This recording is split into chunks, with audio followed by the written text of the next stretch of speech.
నా ధర్మాన్ని కాపాడుకుంటూ ప్రజల్ని మేలుకోమని చెప్తూ హిందూ సాంప్రదాయాలను గౌరవిస్తూ పరాయి మతాన్ని కూడా నన్ను గౌరవిస్తే నేను గౌరవిస్తాను, నన్ను గౌరవించకుండా నేను గౌరవించను. ఈ ప్రళయం నుండి ఎంతో కొంత కాపాడడానికి మాత్రం మహా ప్రళయం రాపోతుంది. దీని నుండి కాపాడడానికి నేను మాత్రం ఇదంతా మీకు తెలిసిన మంత్ర వైవిధ్యాలతోటి మా ప్రజలకున్న సమస్యలు మీరు తీసివేయబడతారా? అంటే ఆ రకమైన పరిస్థితులు మీ దగ్గర ఉంటాయి? నా దగ్గర ఎవరన్నా నా దగ్గరికి రావద్దు, ఒకవేళ వస్తే నాతో ఎంత అవుతుందో అంత తీస్తా. నీ దగ్గర మొత్తం ఆరోగ్య సమస్య ఉంది, 100కు 100% తీస్తా అని నేను చెప్పాను.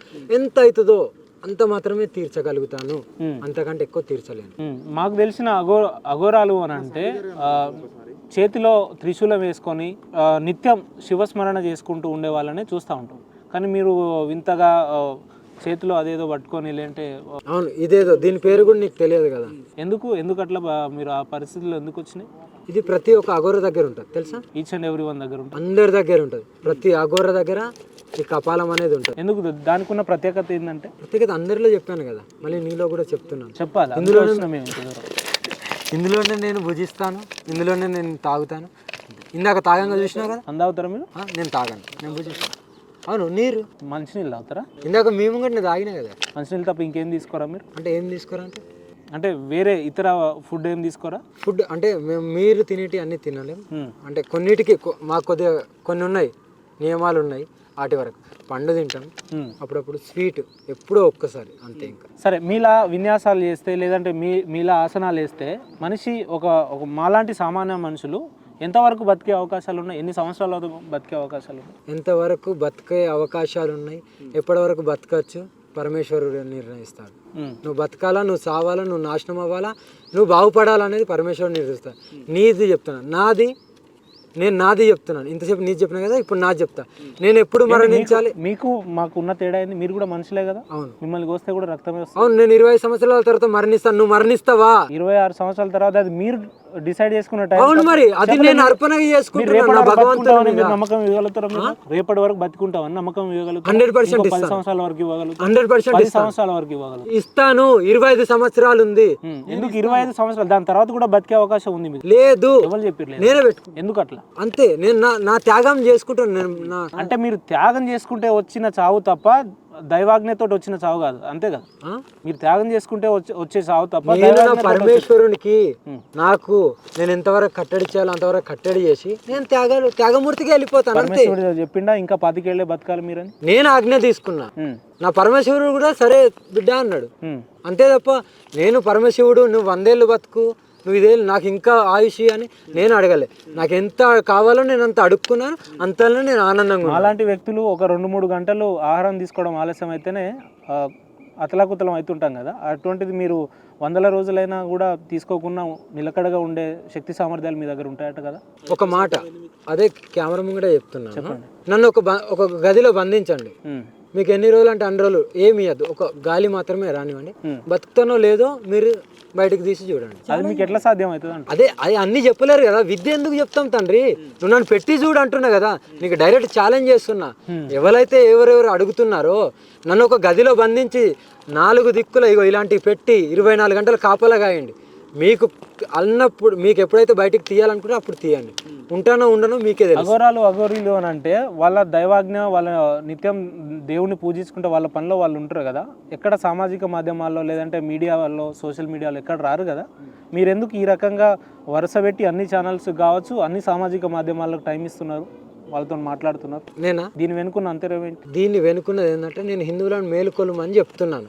అంటే నేను నా దగ్గరికి ఎక్కడో గుడికాడికి వచ్చిన ఒక 2-3 చెప్పగలను. మీ త్రూ యావత్ తెలంగాణకే చెప్పగలను, ఎందుకంటే మీరు మొత్తం ఇండియా లెవెల్లో ఉంటారు. అవునా? ఎక్కడో ఒకచోట కొంతమంది అన్న హిందుత్వం గురించి, అరే అమ్మవారు చెప్పింది కదా మనం కూడా ఎంతో కొంత మారుదాము అని ఆ సంకల్పంతో మారుతూ ఉంటారు కదా. ఎక్కడో కొద్దిగా అన్యాయం జరిగే కాడ అడ్డుకుంటారు కదా, దాని త్రూనే. ఇప్పుడు నేను ఒక్కదాన్నే కాదు కదా మీడియా ముందుకు వచ్చింది. బాగేశ్వర్ ధామ్ పేరున్నావా?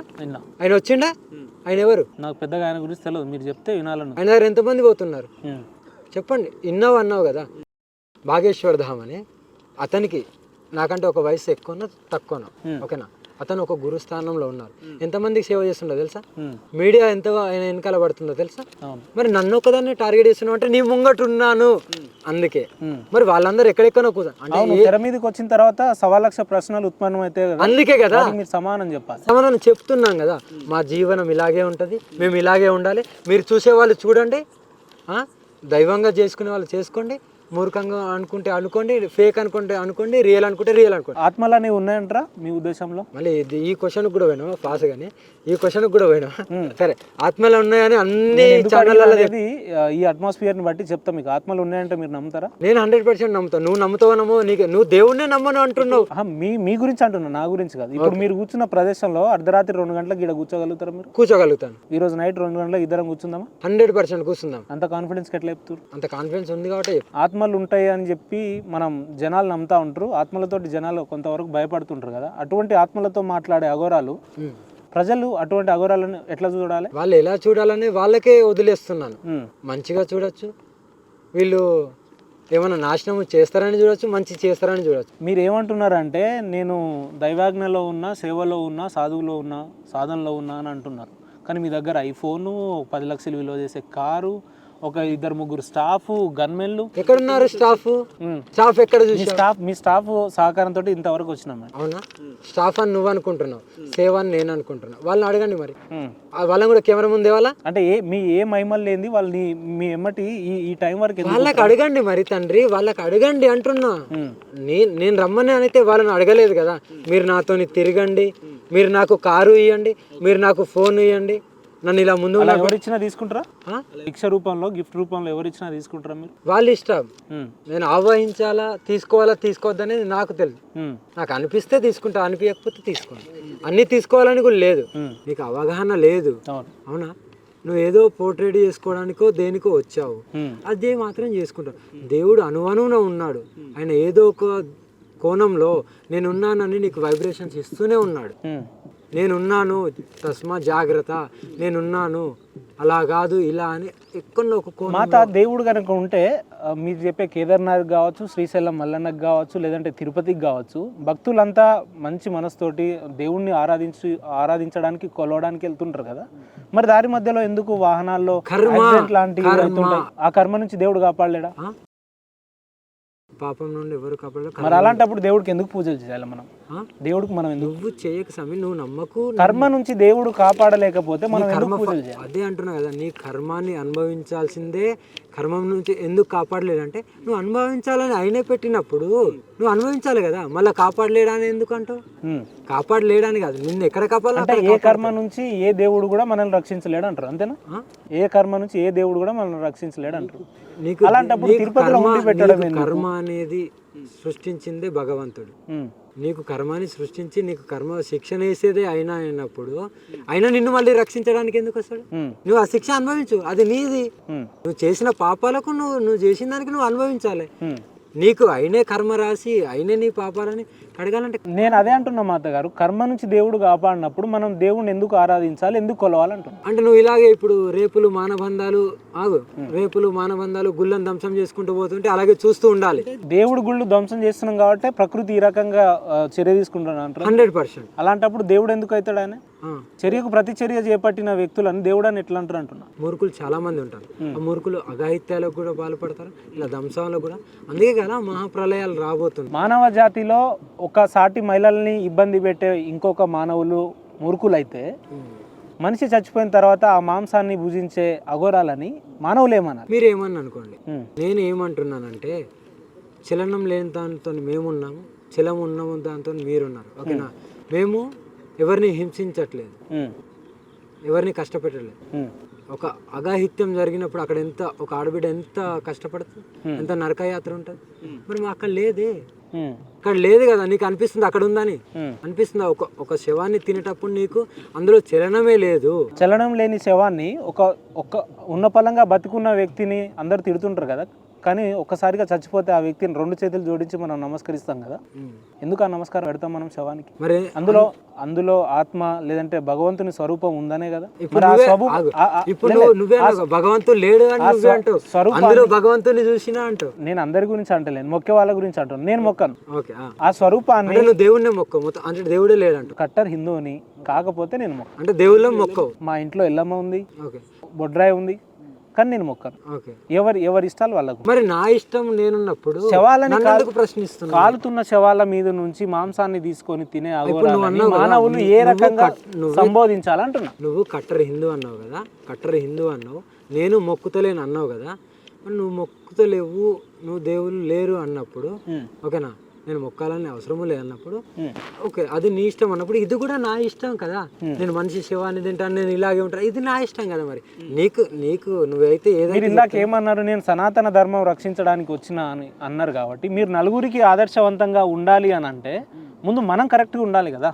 ఇప్పుడు మీరు కరెక్ట్గా ఉంటేనే మన ధర్మానికి కావచ్చు, మన హిందూ ధర్మంలో ఉన్న వాళ్ళందరికీ ఒక మంచి మెసేజ్. ఇప్పుడు నువ్వు మొక్కుతేనే కదా, నువ్వు నమ్ముతేనే కదా నీకు దేవుడు ఉన్నాడో లేదో తెలియదు. మా ఇంట్లోనే ఉన్నారు, నేను కట్టర్ హిందూ. నేను అందుకే ఇందాక రాగానే దేవుడు ఉన్నాడని మీరు నిరూపించండి, నేను మొక్తా అని చెప్పిన. మీరు దానికి సమానం ఇవ్వలేదు ఇప్పటివరకు. దేవుడు అన్ని చోట్ల ఉన్నాడు, చెట్లో ఉన్నాడు, పుట్టలో ఉన్నాడు, నాలో ఉన్నాడు, నీలో ఉన్నాడు, అన్ని చోట్ల ఉంటాడు. ఆయన ఇచ్చిన ప్రకృతి ఇదంతా, ఆయన పెట్టిన భిక్ష. కొన్ని రోజులు ఉండి కొన్ని రోజులు వదిలి వెళ్ళిపోవాల్సింది. ఇక్కడ ఏది శాశ్వతంగా. ఆయన దేవుడు అనే వాళ్ళు లేకపోతే ఇక్కడ ఎవ్వరము లేము. నువ్వు, నేను, ఇంకొకరు, ఈ చెట్టు పుట్ట ఏమీ లేదు. మీరు ఇందాక ఒక ఫోన్ కాల్ మాట్లాడారు కదా, అది ఏం ఫోన్? అది మీరు మాట్లాడిన ఫోన్ కంపెనీ పేరు తెలియదు నాకు. ఐఫోన్ అవ్వచ్చు. దాదాపు దాని విలువ లక్షల్లోనే ఉంటుంది.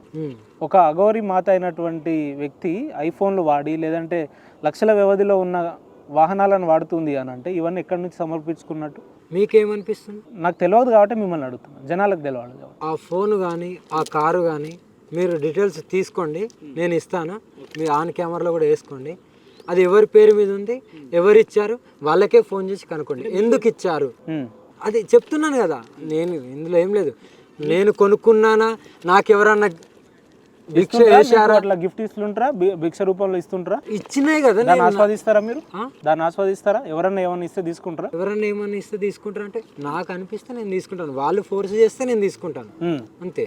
మీరు సనాతన ధర్మం గురించి మాట్లాడుతున్నారు కదా, రామాయణం, మహాభారతం, పురాణాలు, ఇతిహాసాలు, వీటి గురించి ఏమన్నా మీకు ఐడియా ఉందా? మీరేమనుకుంటారు, ఉందనుకుంటారా లేదనుకుంటారా? నాకు తెలియదు కాబట్టి మిమ్మల్ని అడుగుతున్నాను. తప్పుగా అర్థం చేసుకోండి. మీకు ఐడియా ఉందా వాటి గురించి అని అంటున్నా. ఐడియా ఉందో లేదో మీకే వదిలేస్తున్నాను. ఎందుకంటే ఏది ఐడియా లేనిది ఇలా ఎవరు ఉండబరు. అన్నిటినీ ఎక్స్ప్లెయిన్ చేస్తూ అన్నిటిని నిరూపిస్తూ ఉండడానికి రాలేదు. అంటే ఇందాక నేను చెప్పినట్టు కేవలం ఒక కుండీలో కొన్ని విభూతులు వేసుకొని ఒళ్ళంతా రాసుకొని నేను అఘోరాలు అని నమ్మాలి అని అంటే ప్రజలు నమ్మద్దు. మీరు ఇచ్చే సందేశం ఏంటి? నమ్మద్దు అంట. నీకు నమ్మాలనిపిస్తే నమ్ము, నమ్మద్దు అనిపించే నమ్మద్దు. ఇదే అఘోరా వేషం వేసుకుంటూ చాలా మంది చాలా రకాలుగా ఇప్పుడున్న స్థానిక ప్రజల్ని భయాందోళనకరంగా ఇబ్బంది పెట్టే ప్రయత్నాలు, అటువంటి కార్యాచరణలు ఉన్నాయి కదా, మరి వాళ్ళ గురించి మీరేమంటారు? మరి మీరు ఎందుకు అడ్డుకోవట్లేదు అలా ఉన్న వాళ్ళని? అలా ఉన్న వాళ్ళని మీరెందుకు అడ్డుకోవట్లేదు? మీ చేతులారు ఉంది కదా. జనాల వీక్నెస్ పాయింట్ తోటి ఆడుకుంటున్నారు అని అంటున్నాను. వీక్నెస్ పాయింట్ అనేది ఏంది? ఇప్పుడు నాకు ఇది ఒక్కటి ఎక్స్ప్లెయిన్ చేయి. ఏంటి వీక్నెస్ పాయింట్? ఉదాహరణకు నాకు ఒంట్లో ఒక సమస్య ఉంది, లేదా మా ఇంట్లో ఒక సమస్య ఉంది, నేను మీ దగ్గరికి వస్తే నేను చేస్తానని ఎక్కడన్నా చెప్పు. ఒక 10 లక్షలు మీరు చెప్పరు, మీ లాంటి వాళ్ళు చెప్తారు. అదే అంటున్నా. 10 లక్షలు నా గురించి 10 లక్షలు ఇస్తే ఆ సమస్య పరిష్కారం అయిపోతుంది. చేస్తారు అట్లా? నేను నా గురించి చెప్తున్నా. ఇలాంటిది చేస్తే ఈరోజు నేను ఇక్కడ ఉండను. ఓకేనా? బంగారు మిద్దెలు మేడలు కట్టుకుని అలా ఉండొచ్చు కావచ్చు. నేను చేయను కాబట్టి ఈరోజు నేను కఠోరంగా పోరాడుతున్నాను. మీరేమో దశాబ్దాల కాలంగా సాధువులో ఉన్నారు. అటువంటి లక్షల వ్యవధిలో కార్లు గిఫ్ట్లు ఇచ్చే కస్టమర్లు లేదా మీ భక్తులు అనుకోవచ్చు, లేదా మీ దగ్గరికి వచ్చే ప్రజలు అనుకోవచ్చు. ఎవరు ఉంటారు, ఎందుకు ఉంటారు? వాళ్ళకు మీరు ఎటువంటి ఫేవర్ చేశారు? నేను ఏం చేశాను వాళ్ళకే అడగండి. మీకు అదే చెప్తున్నా కదా, డీటెయిల్స్ ఉంటాయి, తీసుకొని ఫోన్ చేసి అడగండి అంటున్నాను. మీకేమైంది, ఎందుకు ఇచ్చారు కార్ని, మీకేమైంది, ఫోన్ ఎందుకు ఇచ్చారు అడగండి. మరి నేను డీటెయిల్స్ ఇయ్యను అంటలేను కదా, నేను విత్ ప్రూఫ్ అన్నీ మీరు అడుగుతున్నారు కదా. ప్రూఫ్ లేకుండా నేను ఏది, మీరు అన్నారు మీకు ప్రూఫే కావాలి అన్నారు కదా, మరి ఆ కారు నాదా, వేరే వాళ్ళ పేరు మీద ఉందా, వాళ్ళు ఎందుకు ఇచ్చారు, మరి నాకు ఇవ్వాల్సిన అవసరం ఏముంది? నువ్వు అడుగు, ఆరాది. మీరు చెప్పలేరా? ఎవరు? మీరు చెప్పలేరా? నేను చెప్పను. నాకు ఒక భక్తుడు నాకు ఇచ్చినప్పుడు, ప్రేమగా ఇచ్చినప్పుడు నేను ఎందుకు అడుగుతా? నీకు అంతగా అడగాలనుకుంటే డీటెయిల్స్ ఉన్నాయి, అడుగు అంటున్నా. అది నాది. నీకు తెలుసుకోవాలని ఉన్నది కదా, ప్రజలకు చెప్పాలని ఉంది కదా. అఘోరి అమ్మవారి దగ్గర అదేదో అన్నావు ఏంటని పేరేంది అది ఐఫోన్, అది ఎక్కడికి వెళ్ళి వచ్చింది? అదంతా నాకు తెలిసిన సమాచారం వరకు మీరు పెద్దగా చదువుకోలేదని విన్నా నేను, కానీ ఇంగ్లీష్ వచ్చేసరికి అంత ఫ్లూయెంట్గా మాట్లాడుతున్నారు. అండ్ ఐఫోన్ మీకు తెలియదు అని అంటే కొంత ఆశ్చర్యకరమైన విషయమే. అంటే నేను దీన్ని కూడా ఆరా తీయాలి. మరి చదువుకున్నాడా చదువుకోలేదు, మరి ఆరా తీసుకున్నావా తీసుకోలేదు? తీసుకున్నాం కాబట్టి తీసుకున్నావుగా. చదువుకున్నానా? పెద్దగా చదువుకోలేదని చెప్పి. మరి ఇంగ్లీష్ ఎలా వస్తుంది? అది జ్ఞానంకు సంబంధించింది తండ్రి. నేను కన్నడ మాట్లాడతాను, నాకు ఎన్నో కొద్దిగా ఒకటో రెండో వచ్చు అనుకున్నాం. నాకు 12 భాషలు వచ్చు, ఇది ఓపెన్గా 12 భాషలు వచ్చు. ఏది మాట్లాడినా నాకు మాట్లాడతాను. సరే, సాధువులో ఉండి మీ అంతిమ లక్ష్యం ఏంటి? నా ధర్మాన్ని కాపాడుకుంటూ ప్రజల్ని మేలుకోమని చెప్తూ హిందూ సాంప్రదాయాలను గౌరవిస్తూ పరాయి మతాన్ని కూడా నన్ను గౌరవిస్తే నేను గౌరవిస్తాను, నన్ను గౌరవించకుంటే నేను గౌరవించను. ఈ ప్రళయం నుండి ఎంతో కొంత కాపాడడానికి మాత్రం మహా ప్రళయం రాపోతుంది. దీని నుండి కాపాడడానికి నేను మాత్రం ఇదంతా మీకు తెలిసిన మంత్ర వైవిధ్యాలతోటి మా ప్రజలకున్న సమస్యలు మీరు తీసివేయబడతారా? అంటే ఆ రకమైన పరిస్థితులు మీ దగ్గర ఉంటాయి? నా దగ్గర ఎవరన్నా నా దగ్గరికి రావద్దు. ఒకవేళ వస్తే నాతో ఎంత అవుతుందో అంత తీస్తా. నీ దగ్గర మొత్తం ఆరోగ్య సమస్య ఉంది, 100కు 100% తీస్తా అని నేను చెప్పాను. ఎంత అవుతుందో అంత మాత్రమే తీర్చగలుగుతాను, అంతకంటే ఎక్కువ తీర్చలేను. మాకు తెలిసిన అఘోరాలు అని అంటే చేతిలో త్రిశూలం వేసుకొని నిత్యం శివస్మరణ చేసుకుంటూ ఉండే వాళ్ళనే చూస్తూ ఉంటాం. కానీ మీరు వింతగా చేతిలో అదేదో పట్టుకొని లేంటే అవును ఇదేదో దీని పేరు కూడా నీకు తెలియదు కదా. ఎందుకు అట్లా మీరు ఆ పరిస్థితుల్లో ఎందుకు వచ్చినాయి? ఇది ప్రతి ఒక్క అఘోర దగ్గర ఉంటుంది తెలుసా? ఈచ్ అండ్ ఎవ్రీ వన్ దగ్గర ఉంటుంది, అందరి దగ్గర ఉంటుంది. ప్రతి అఘోర దగ్గర ఈ కపాలం అనేది ఉంటుంది. ఎందుకు దానికి ఉన్న ప్రత్యేకత ఏంటంటే? ప్రత్యేకత అందరిలో చెప్పాను కదా, మళ్ళీ నీలో కూడా చెప్తున్నాను. చెప్పాలి. ఇందులోనే నేను భుజిస్తాను, ఇందులోనే నేను తాగుతాను. ఇందాక తాగంగా చూసినావు కదా, అందావుతారా మీరు? నేను తాగాను, నేను భుజిస్తాను. అవును నీరు మంచినీళ్ళు తాగుతారా? ఇందాక మేము కూడా నేను తాగినా కదా. మంచినీళ్ళు తప్ప ఇంకేం తీసుకోరా మీరు? అంటే ఏం తీసుకోరా అంటే వేరే ఇతర ఫుడ్ ఏం తీసుకోరా? ఫుడ్ అంటే మీరు తినేటి అన్ని తినలేము. అంటే కొన్నిటికి మాకు కొద్దిగా కొన్ని ఉన్నాయి, నియమాలు ఉన్నాయి. వాటి వరకు పండు తింటాం, అప్పుడప్పుడు స్వీట్ ఎప్పుడో ఒక్కసారి అంతే. ఇంకా సరే, మీలా విన్యాసాలు చేస్తే లేదంటే మీలా ఆసనాలు వేస్తే మనిషి ఒక మాలాంటి సామాన్య మనుషులు ఎంతవరకు బతికే అవకాశాలు ఉన్నాయి? ఎన్ని సంవత్సరాలు బతికే అవకాశాలు ఉన్నాయి? ఎంతవరకు బతికే అవకాశాలు ఉన్నాయి, ఎప్పటి వరకు బతకచ్చు పరమేశ్వరుడు నిర్ణయిస్తాడు. నువ్వు బతకాలా, నువ్వు సావాలా, నువ్వు నాశనం అవ్వాలా, నువ్వు బాగుపడాలనేది పరమేశ్వరుడు నిర్ణయిస్తాడు. నీది చెప్తున్నా, నాది చెప్తున్నాను. ఇంతసేపు నీది చెప్పినా కదా, ఇప్పుడు నాది చెప్తా. నేను ఎప్పుడు మరణించాలి? మీకు మాకు ఉన్న తేడా ఏంది? మీరు కూడా మనుషులే కదా. అవును, మిమ్మల్ని కోస్తే కూడా రక్తమే వస్తుంది. అవును, నేను 20 సంవత్సరాల తర్వాత మరణిస్తాను. నువ్వు మరణిస్తావా? 26 సంవత్సరాల తర్వాత అది మీరు డిసైడ్ చేసుకున్న టైం. అవును, మరి అది నేను అర్పణ చేసుకుంటున్నాను. నమ్మకం ఇవ్వగలుగుతారు? రేపటి వరకు బతుకుంటామని నమ్మకం ఇవ్వగలుగుతారు? 100% 10 సంవత్సరాల వరకు ఇవ్వగలుగుతారు? 100% 10 సంవత్సరాల వరకు ఇవ్వగలుగుతారు? ఇస్తాను. 25 సంవత్సరాలు ఉంది. ఎందుకు 25 సంవత్సరాలు? దాని తర్వాత కూడా బతికే అవకాశం ఉంది మీకు? లేదు. ఎవరు చెప్పారు? నేనే పెట్టుకో. ఎందుకు అట్లా? అంతే, నేను నా త్యాగం చేసుకుంటాను. అంటే మీరు త్యాగం చేసుకుంటే వచ్చిన చావు తప్ప దైవాజ్ఞతో వచ్చిన చావు కాదు, అంతే కదా? మీరు త్యాగం చేసుకుంటే వచ్చే చావు తప్ప పరమేశ్వరునికి నాకు నేను ఎంతవరకు కట్టడి చేయాలో అంతవరకు కట్టడి చేసి నేను త్యాగమూర్తికి వెళ్ళిపోతాను. పరమేశ్వరుడు చెప్పిండా ఇంకా 10 ఏళ్ళే బతకాలి మీరని? నేను ఆజ్ఞ తీసుకున్నా.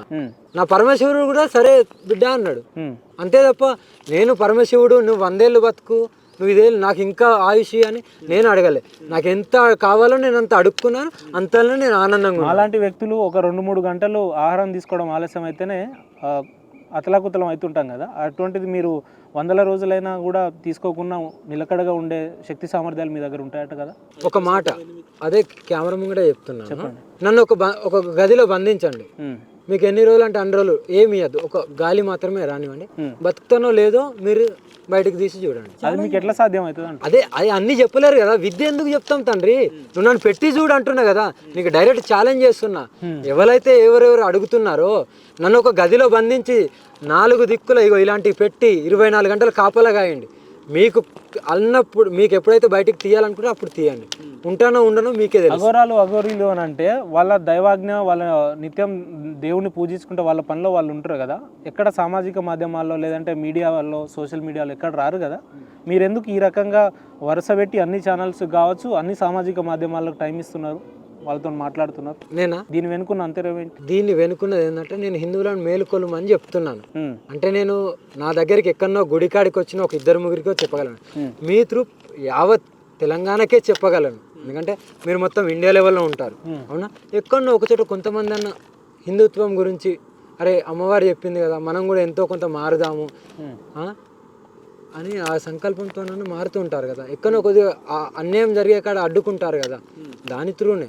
ఇప్పుడు నేను ఒక్కదాన్నే కాదు కదా మీడియా ముందుకు వచ్చింది. బాగేశ్వర్ ధామ్ పేరున్నావా? ఆయన వచ్చిండా? ఆయన ఎవరు? నాకు పెద్దగా ఆయన గురించి తెలియదు, మీరు చెప్తే వినాలను. ఆయన దగ్గర ఎంతమంది పోతున్నారు చెప్పండి. ఇన్నావు అన్నావు కదా. బాగేశ్వర్ ధామ్ అని అతనికి నాకంటే ఒక వయసు ఎక్కువ తక్కువనా, ఓకేనా. అతను ఒక గురు స్థానంలో ఉన్నారు. ఎంతమందికి సేవ చేస్తుండో తెలుసా? మీడియా ఎంత ఆయన వెనకాల పడుతుందో తెలుసా? మరి నన్ను ఒకదాన్ని టార్గెట్ చేస్తున్నావు అంటే నీ ముంగట ఉన్నాను అందుకే.